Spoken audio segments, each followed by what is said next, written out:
afternoon. My name is Terry, and I am from Southeast Michigan. I say Southeast Michigan because I come from Oakland, Macomb, Wayne, Lenawee, and Livingston counties. My heart is in Washtenaw County, so if anybody's there, thank you. My life can be summed up as adventurous. I am a survivor of many things: child abuse, homelessness, domestic violence, sexual assault, and cancer. I sit on many committees, and I am on the board of directors for a few of them that reflect what I have survived. My voice was stifled for many years, and now it represents the voice of many people that have and are walking in my shoes. My survivorship started when I was 4.5.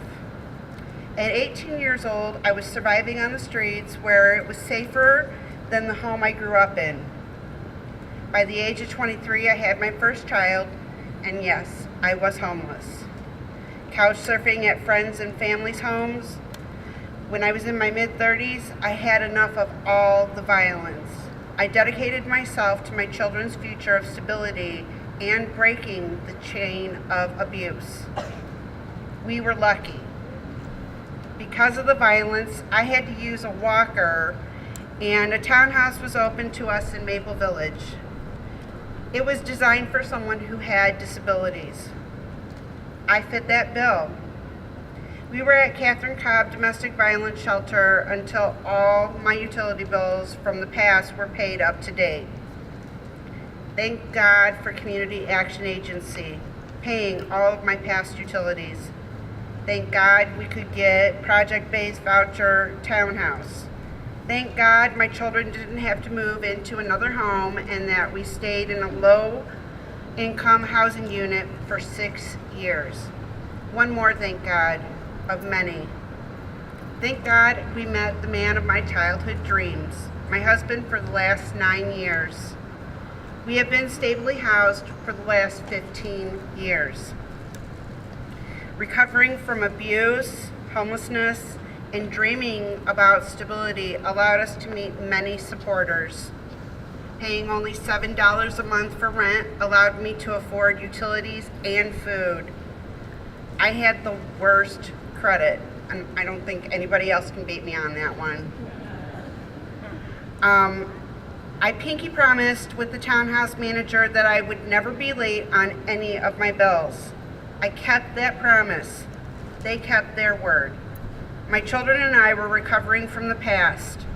I met Kay, Beth, and Candy.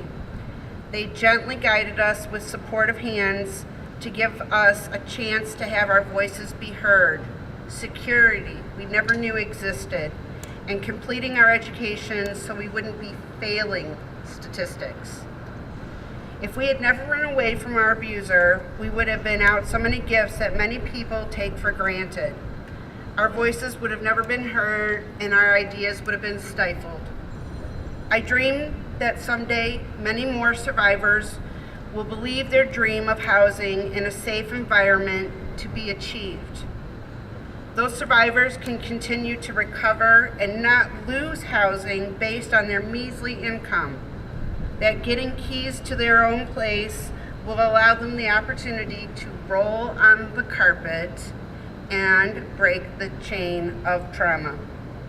It is important to continue programs and policies in order for that to happen for others who are tired, hungry, cold, and hurting. I ask that if you hear my voice, please consider supporting all the programs and policies that make it happen for us. The programs that are needed to allow others who are currently walking in our shoes. They existed for us to run away from abuse and trauma.